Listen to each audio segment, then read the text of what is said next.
Grace to you and peace from God our Father and from our Lord and Savior Jesus Christ. Amen.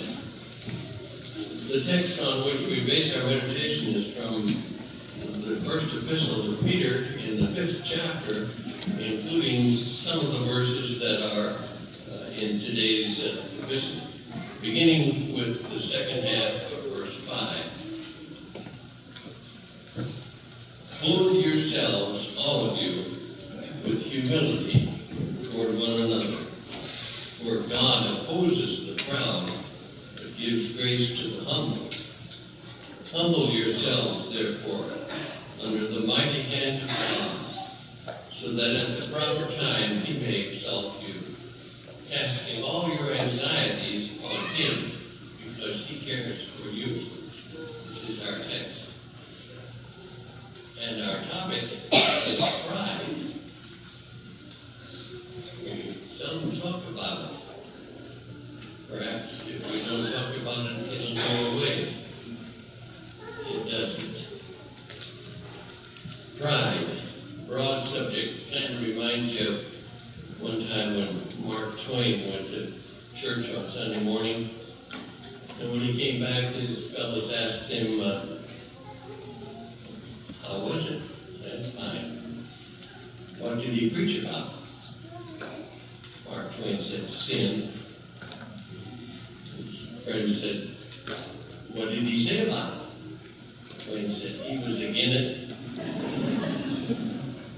So pride, we're again it. But we don't recognize maybe just how many different faces it has. There isn't one particular commandment of the 10 that outlaws pride.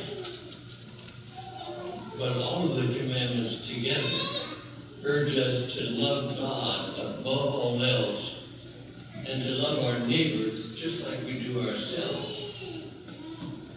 That whole summary talks against love of self and pride. So pride is condemned by all 10 of the commandments. Pride has been called the original sin, and it just might be. It's been around a long time. And the devil, we don't know exactly what his sin was, but several places in Scripture it's alluded to as pride. The devil wanted to be God. He was the highest, maybe, of the created angels, but he wanted to be the Son of God, God himself. That takes pride, doesn't it? He wanted to be king of the hill. Some time ago when I discovered pride in my own heart, I got to wondering, it just might be the original sin. Original sin has descended to each one of us, and perhaps pride hides in each human heart too. Today we'll address pride in two different directions. Pride over against our neighbor, thinking that we are better than him for some reason, and pride against God. Pride that won't even follow the will of God. Now, you think, who would do that? Yeah, well, think again. The first sin of Adam and Eve was preferring their own plan over God's plan. God's plan was they should not eat of the tree of the knowledge of good and evil, and they should serve him in righteousness and obedience all their lives. The devil came instead and tried to convince the only two perfect human beings in the world, in the history of the world, tried to convince them to act against God. He was trying to get the creature to pick a fight with the Creator. Adam and Eve were perfect. They weren't stupid. how could he expect them to fall? But he had that pride that said he could get the best of God's creation, Adam and Eve. He could get them to sin. And so he went to work with his temptations. And he not only tempted them, he succeeded. And they got themselves thrown out of the garden, and all of us with them. And that was the result of pride in their hearts, pride that preferred their own plan to God's. The Apostle Paul in Romans 5 says, "And so death passed upon all men, for that all have sinned." He says that about original sin. And it's true also of pride. It passes on all men. What about Moses, the leader of God's people in the Old Testament? He was born a Jewish boy, good Jewish home, in slavery in Egypt. But he was raised by his mother and taught all the commands of God and all the laws, all the statutes that the Old Testament contained. And he was told about the deliverer that they were looking for. God had promised to them a deliverer from the slavery of Egypt. And so he was looking also with them for the release from captivity of Jerusalem, of Egypt. He was taught all of the Jewish rules and customs, and then schooled by Pharaoh's daughter in the best schools that Egypt had to offer, and he was taught Egyptian, the language, and all of the laws and customs. He knew their language. He thought to himself, who's a better bet for the deliverer that God is going to send but me? I'm the one. I'm your man, God. He thought his timing was better than God's when he saw a Jewish man fighting with an Egyptian. He thought, this might be the trigger. I'm supposed to be the deliverer. Let's start here today. And he killed the Egyptian. He was going to deliver the people of God one Egyptian at a time. But it didn't go right. And news of that got around, and he had to flee for his life.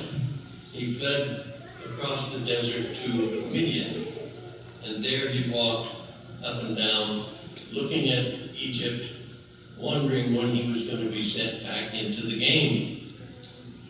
And he married Jethro's daughter. Jethro was a priest.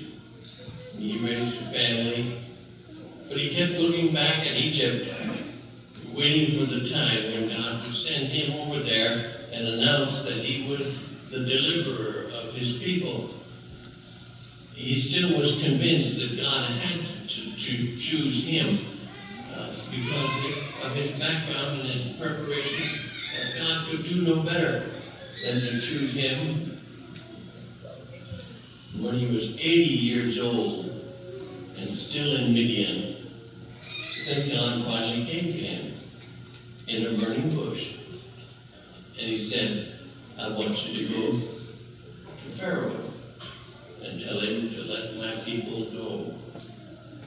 And Moses said, no, not now. I can't. It took him 40 years to get rid of his pride. But he finally said, I can't. And God said, I know you can't, but I can. And I choose you as my instrument. Now let's roll. So the delivery of God's people took place. When we talk about the story, sometimes we take a shortcut and say, Moses delivered his people from the slavery of Egypt. We're skipping one important part. It wasn't Moses. God delivered his people. And Moses knew it. wouldn't have understood that 40 years before. And then there's Pharaoh. He was sure that he was the equal of any god, of any nation.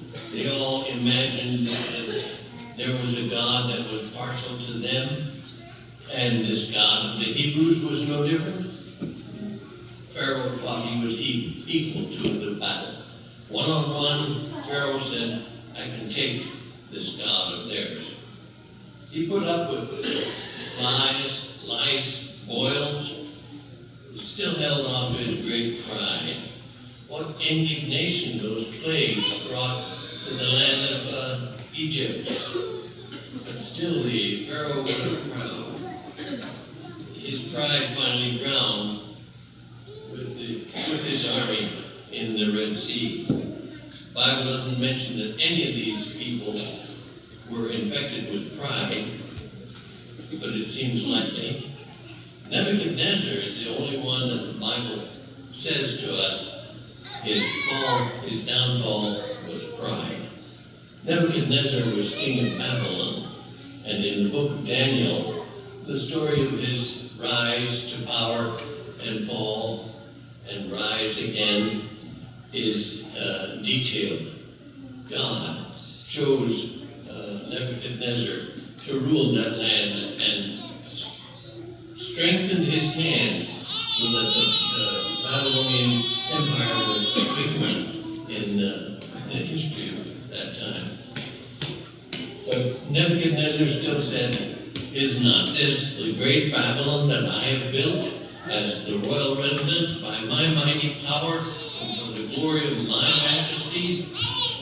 Afterwards, when he was out in the field eating grass along with the cattle and sleeping in the pasture, then he realized that God was calling him back to modesty, humility, and obedience to him. Then afterwards, Nebuchadnezzar said, those who walk in pride, he is able to humble. Hey, learn a good lesson the hard way.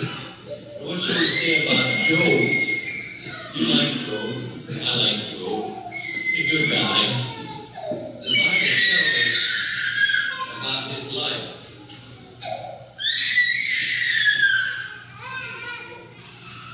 In the land of Uz, there lived a man whose name was Job. This man was blameless and upright. He feared God and shunned evil. He had 7 sons and 3 daughters, and he owned 7,000 sheep, 3,000 camels, 500 yoke of oxen, 500 donkeys, and had a large number of servants. He was the greatest man among all the people of the East. His sons used to take turns holding feasts in their homes, and they would invite their 3 sisters to eat and drink with them. When a period of feasting had run its course, then Job would send and have them purified. Early in the morning he would sacrifice a burnt offering for each of them, thinking, perhaps my children have sinned and cursed God in their hearts.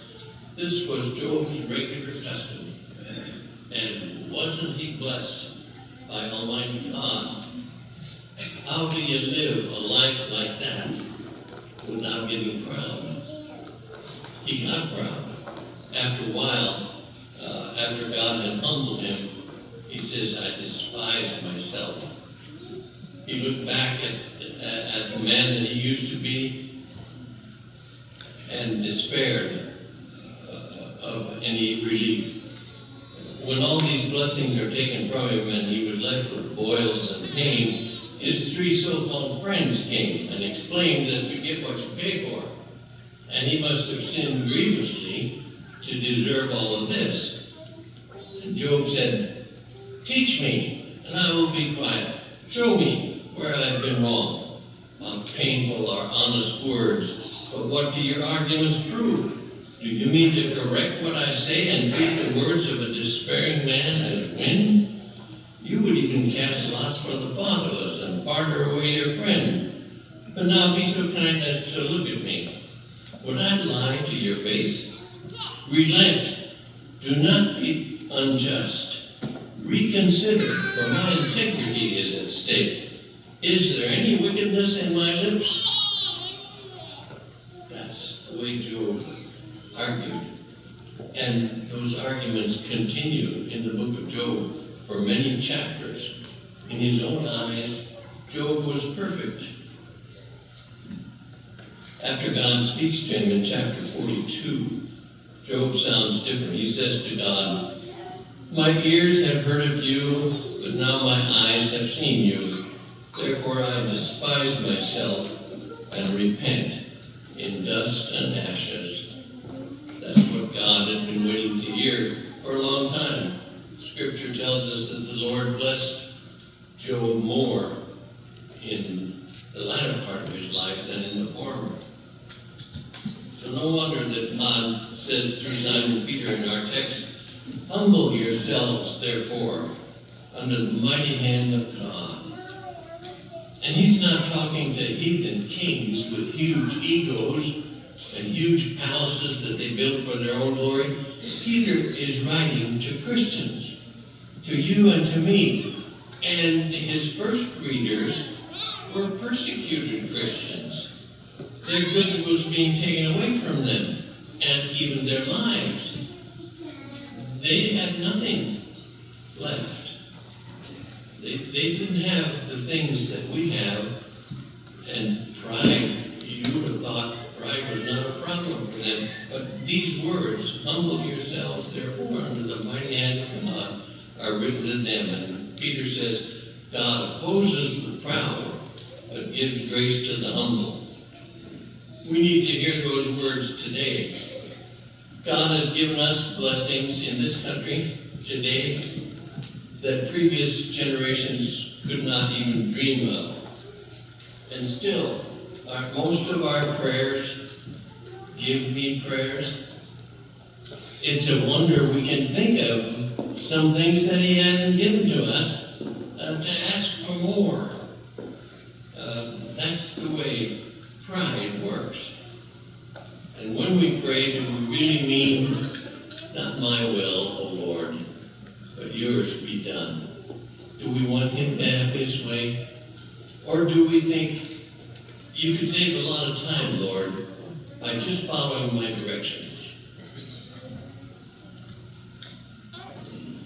We are of the opinion that his plans should match ours instead of the other way around. He does have a plan for your life, and it's better than your plan.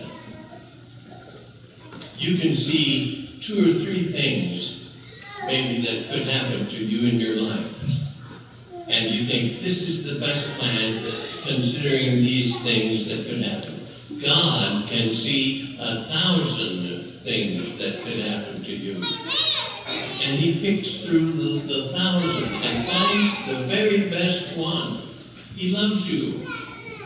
And he puts your feet on that path that he knows in his omniscience that's the best way for you to go. And still, we pray for our own will.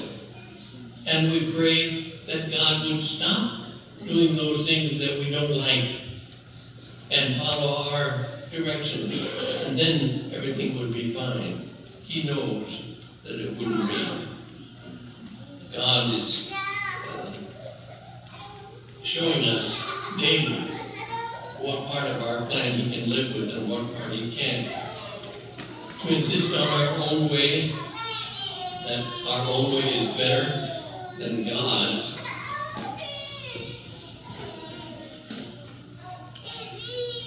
it is obviously not the way that a humble Christian should go.